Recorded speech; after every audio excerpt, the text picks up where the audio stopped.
Shalom. Damai di hati. Apa kabar? Yes, karena Tuhan kita luar biasa. Selamat bakudapa lagi, Bapak Ibu, saudara-saudari, jemaat yang dikasihi Tuhan. Ya, 2 lagu pujian dibawakan oleh PKB dan seorang pemuda, menggambarkan bahwa orang hidup tanpa Tuhan tidak berarti. Sebab itu kita selalu membutuhkan Tuhan. Kuperlukan juru selamat agar jangan kusesat. Lalu lagu kedua, tanda syukur ketika seseorang memilih Tuhan, menjadi keputusan untuk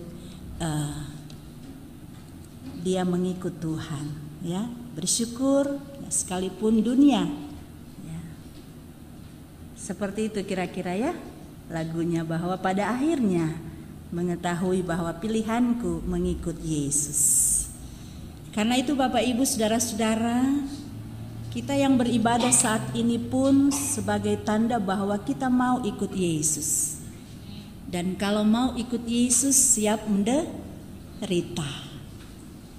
Penderitaan yang Bapak Ibu dan saya alami hari-hari hidup ini adalah mau membentuk spiritual iman kita supaya tetap kuat, tetap bertahan sekalipun badai dan gelombang hidup menerpa kehidupan kita. Tetapi ketika kita berkomitmen untuk selalu ada di jalan bersama dengan Tuhan, maka kekuatan itu akan terus kita miliki karena kuasa Roh Kudus Tuhan bekerja di setiap waktu dan tempat. Roh Kudus Tuhan yang menggerakkan Bapak Ibu untuk datang di sini, beribadah, menyembah dan memuliakan nama Tuhan. Karena spiritual iman kita kalau tidak dibangun, tidak dijaga, tidak dipelihara, mudah saja kita terbawa arus. Ya. Tetapi tidak sama dengan Yudas yang menjadi bacaan dan perenungan kita di sepanjang minggu yang berjalan ini.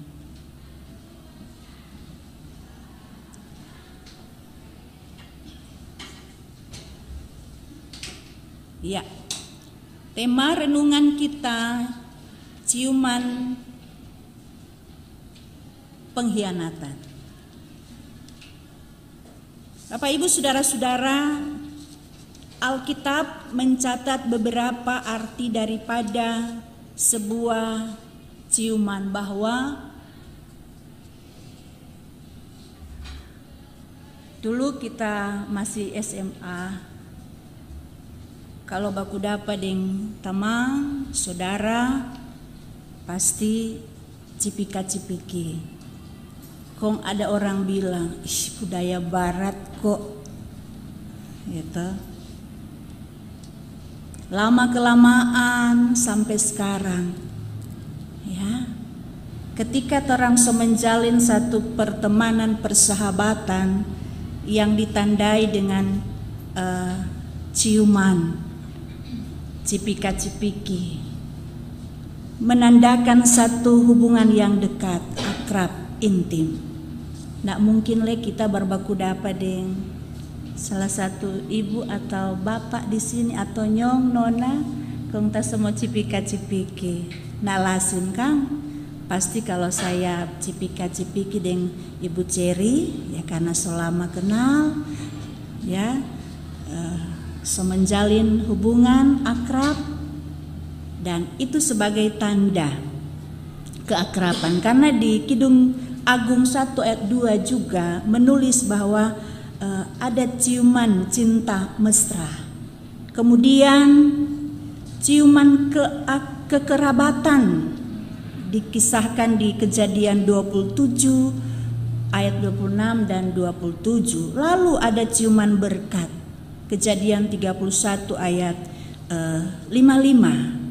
Ada juga ciuman kudus, Roma 16 ayat 16. Nah, sehingga Bapak Ibu itu bukan sebuah tradisi budaya barat saja, Ternyata Alkitab mencatat, ya, mencatat hal itu.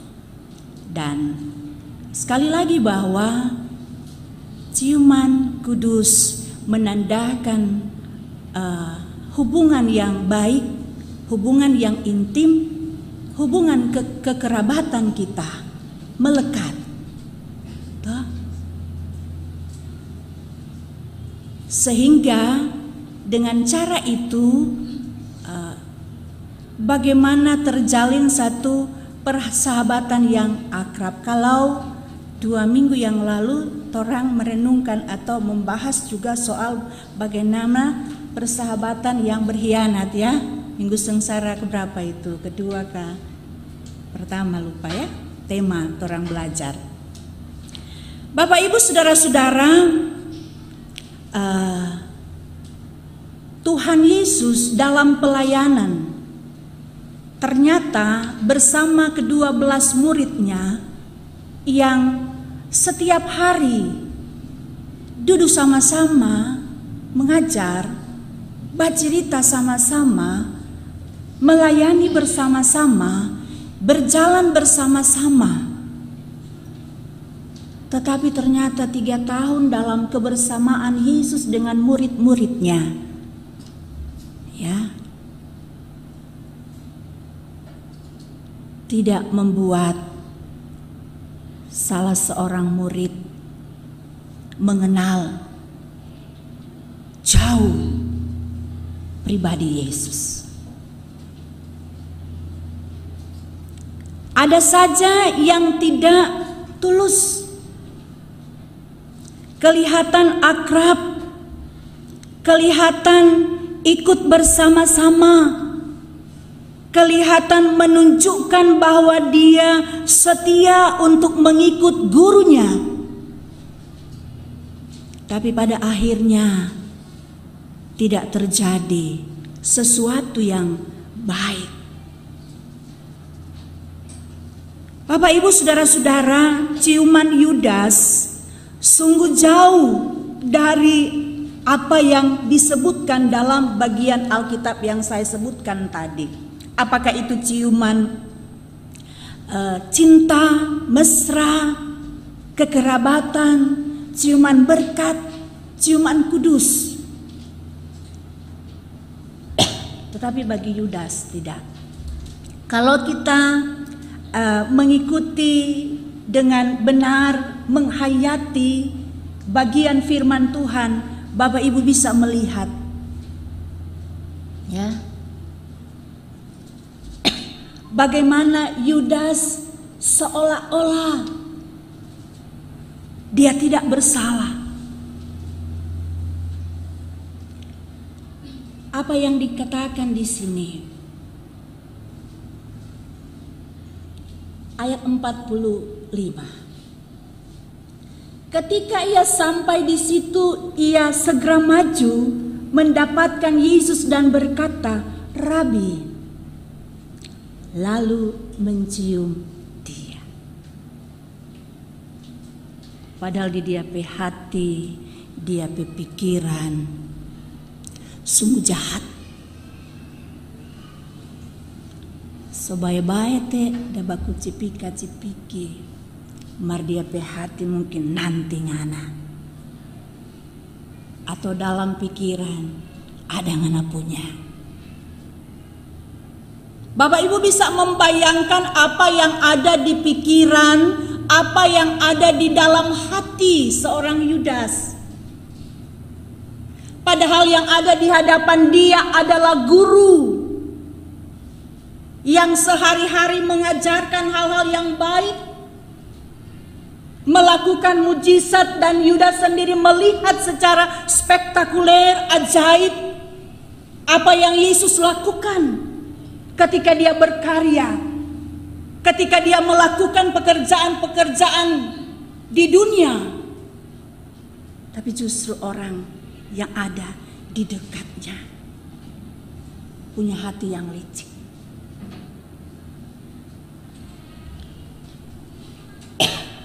Hanya karena apa, Bapak Ibu?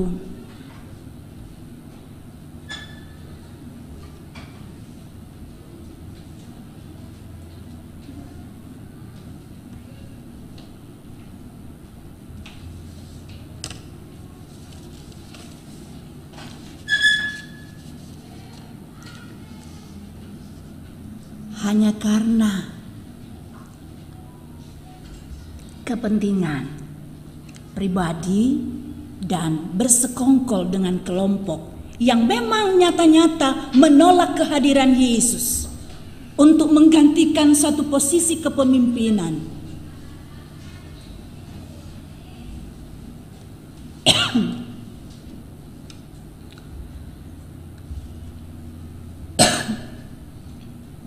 Lalu ketika ada satu perencanaan yang sangat tragis untuk melenyapkan Yesus, sekalipun memang hal itu akan dialami oleh Yesus, tetapi cara mereka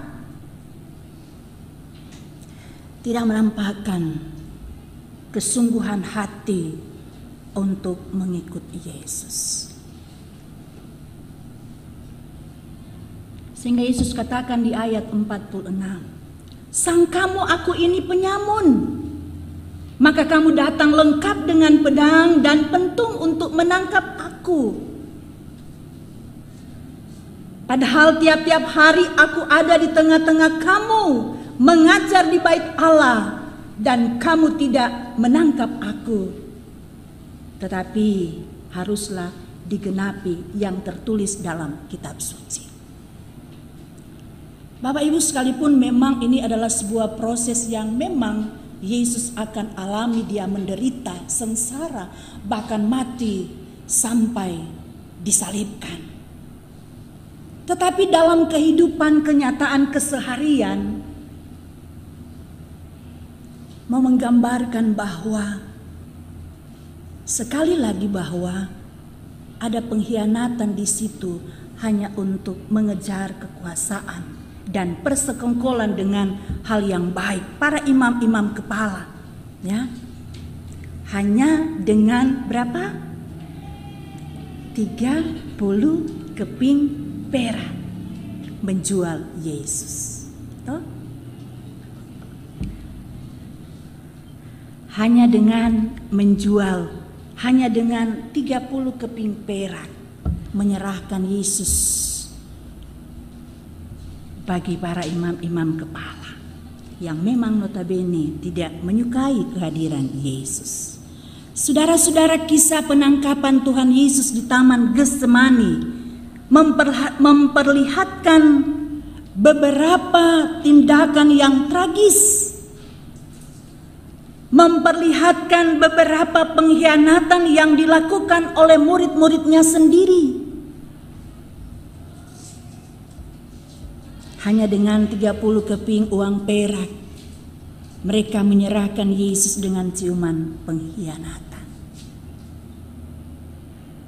Saudara-saudara jemaat yang dikasihi dan diberkati oleh Tuhan kita Yesus Kristus, bahwa bagian ini firman Tuhan ini bagaimana memaparkan supaya pemahaman kita bahwa apa yang dialami oleh Yesus adalah sebuah dramatisasi yang adalah bagian daripada jalan salib, Via Dolorosa, yang harus dijalani oleh Yesus. Bahkan tidak saja Yudas. Minggu kemarin kita merenungkan bagaimana Petrus juga, ya, ketika Yesus ditangkap, dorang bilang, itu kan murid Yesus. Kenal nak ngana Petrus? Oh nyanda, kita nak kenal. Kenapa Petrus begitu? Dia nak mau menderita sama dengan Yesus. Sama halnya juga Bapak Ibu, tidak hanya Yudas. Dalam konteks ini ada lagi yang disebut dalam ayat 51. Ada seorang muda yang pada waktu itu hanya memakai sehelai kain lenan untuk menutup badannya mengikut dia. Mereka hendak menangkapnya, tetapi ia melepaskan kainnya dan lari dengan telanjang. Bukan cuma Yudas disebutkan, bahkan juga di ayat 50, semua murid lari.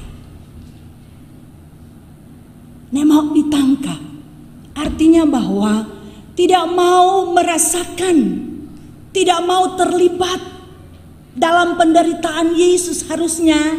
Ya, secara manusia digambarkan kalau torang petamang, ya,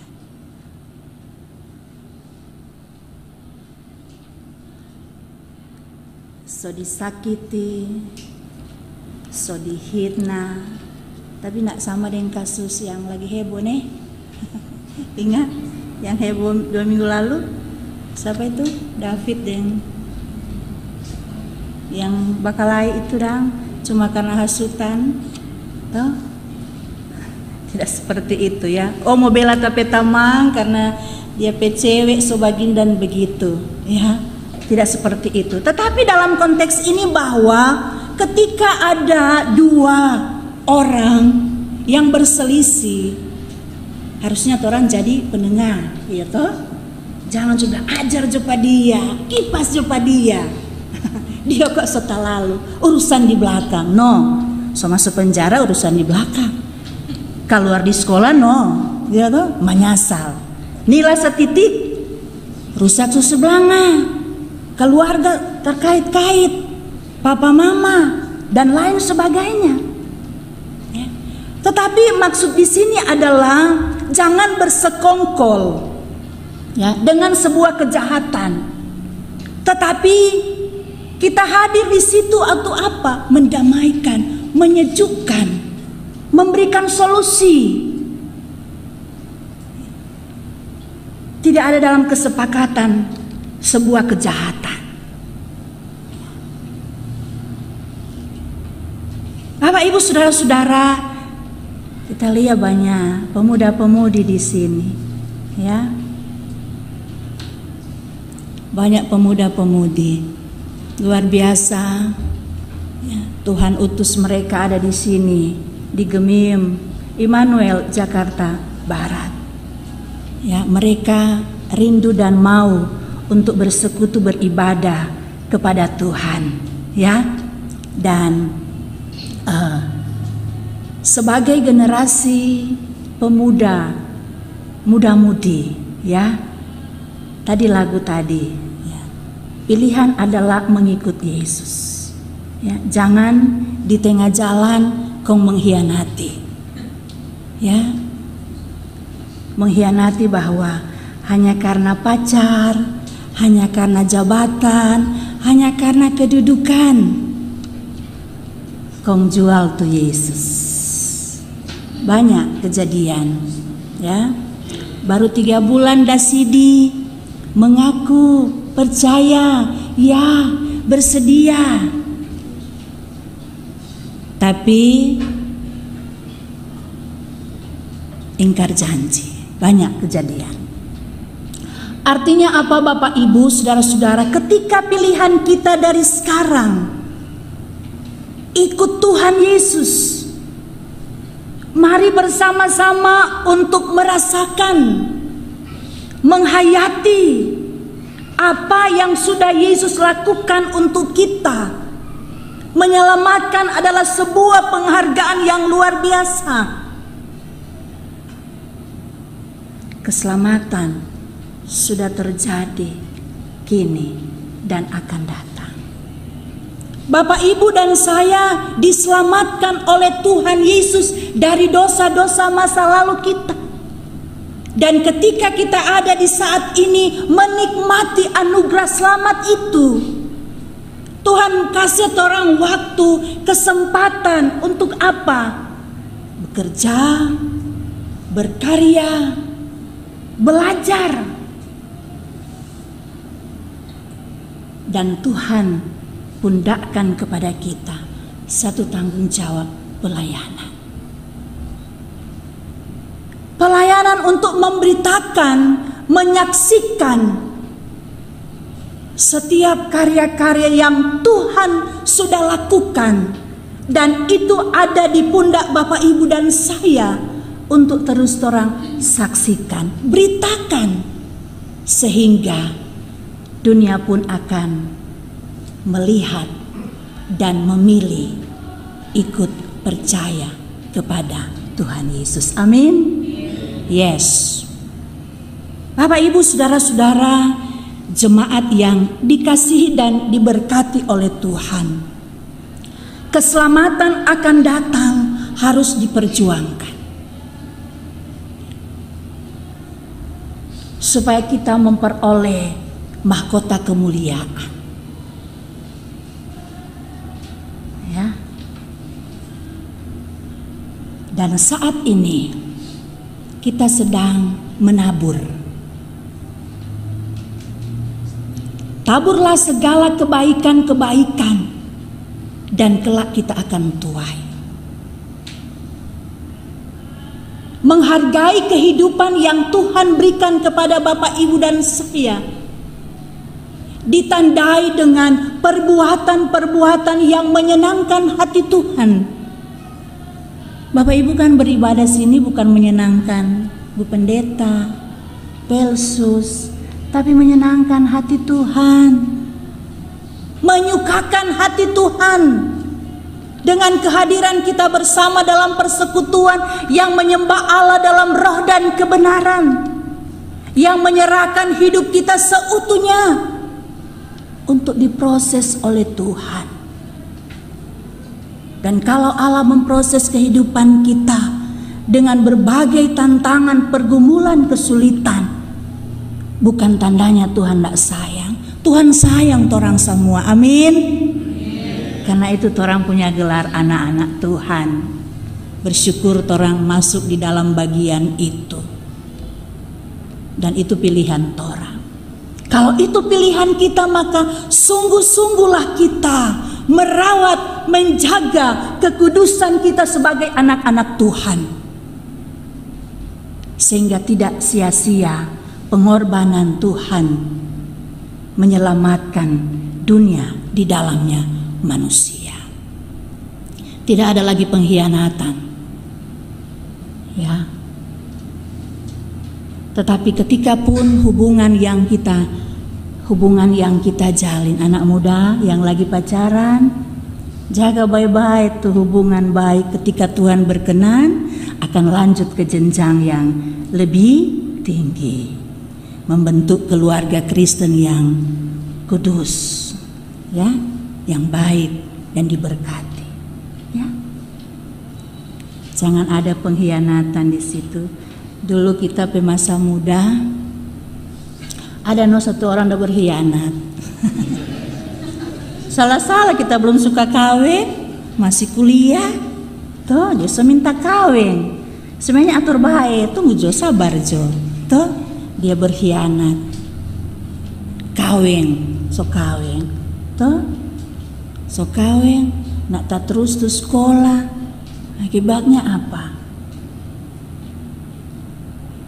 Kita jadi pendeta, dia jadi, ya gitulah. Ya biasa tuh, apalagi sekarang zaman teknologi medsos. Dia lihat di Facebook, kemudian dia bacet.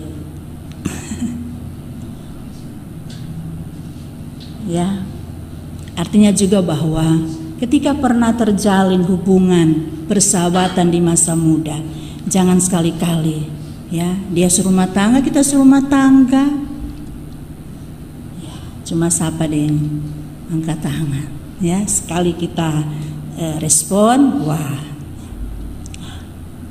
Artinya apa? Jaga hubungan masa muda kalian, ya, dengan baik, menjadi pribadi-pribadi anak-anak muda yang takut akan Tuhan. Dan lewat anak-anak muda, mari di pundak kalian ada tanggung jawab untuk apa? Menjadi alat di tangan Tuhan. Pergunakan masa muda dengan baik. Kalau ada pacar, sekali lagi bina itu dengan baik. Tidak ada pengkhianatan, ya. Kalaupun sunak rasa cocok, kok memang ini putus baik-baik.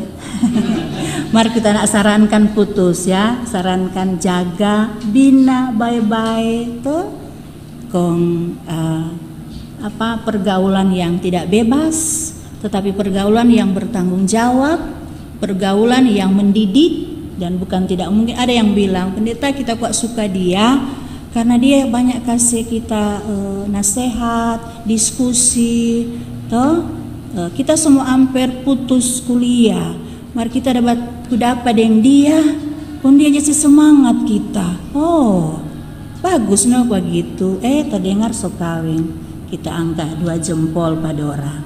Ya, nah kita juga ya generasi muda. Sekali lagi pesan firman, jangan mengkhianati Tuhan. Hanya sebuah tujuan popularitas, kekuasaan, jabatan, karir, uang, ya. Biar itu lagu bilang, biar alas koran di Jakarta ini, biar alas koran mau tidur puru di lantai, karena menahan lapar, karena hafal betul dia lirik. Artinya apa? Hidup di Jakarta banyak godaan, banyak cobaan, banyak tantangan. Karena survival, tidak bisa tahan hidup. Tapi banyak yang berhasil, banyak yang sukses karena dia bertahan, ya. Biar cuma makan nasi dan garam, ya, dia tidak akan pernah ingkar janji dan tidak pernah menjual Tuhan Yesus.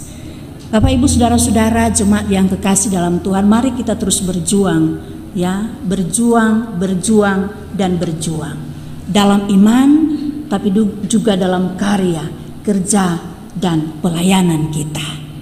Anda, adik-adik, pemuda-pemudi, karena banyak pemuda jadi banyak kali sebut pemuda.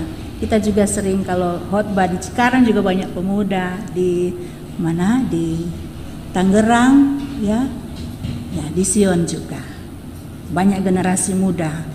Saya sampaikan, Anda orang tua kirim di Jakarta, berjuang apakah kerja, belajar, studi, kelar sekolah, serta tinggal kerja di sini, ya. Kesempatan yang indah, mari pegang itu, ya. Berjuang bersama dengan Tuhan. Tunjukkan kawanua generasi pemuda-pemudi, ya, yang tangguh, ya, yang ulet, yang siap bekerja. Ya. Saya pernah pelayanan ada satu jemaat yang dia punya perusahaan. Dia ambil rekrut kemari dia pe saudara-saudara dari kampung. Dia pekerjakan di dia pe usaha. Ekspedisi. Ada yang di kantor, ada yang bagian ekspedisi bawa barang.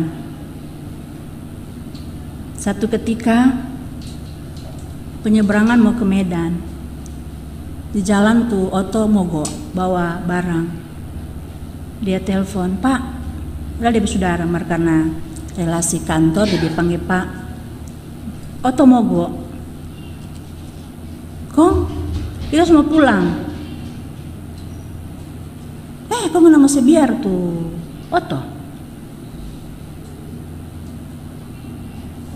Iya. Berdoa no supaya tuh barang-barang nggak hilang. Tunggu, nanti mau kirim ini begitu.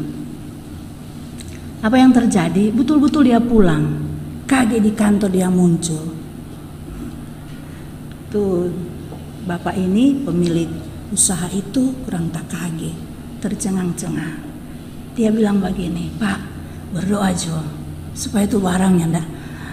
Tuh bapak itu segreget. Marah. Tapi cuma pendam. Ketika emosi sudah selesai, dia katakan, bukan main ngana.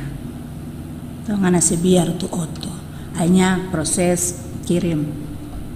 Dibikinlah oto. Bapak ini sampaikan, Bu Pendeta, tolong sampaikan bahwa hidup di Jakarta, toh jangan cuma suka tuh enak. Jangan cuma suka tuh enak. Hanya PHK, putus hubungan kerja, pulang Manado. Tatanya, orang Manado di ini berapa Pak? Tinggal berapa Pendeta? Kita ambil orang Jawa karena lihat keuletan, orang bekerja, keuletan. Niat baik membantu saudara-saudara, tetapi tidak dimanfaatkan dengan baik. Ya, artinya bahwa hargai ya kehidupan Anda, tenaga Anda, untuk mencapai sesuatu yang berhasil katuk mesti harus menderita, ya toh? Harus menderita, menjalani, mencapai keberhasilan, kesuksesan dalam karya, dalam pekerjaan, siap menderita dan berjuang. Orang semua yang Tuhan utus pakai orang ada di Gemim wilayah Jabodetabek. Orang pun bertahan hidup bersama dengan Tuhan.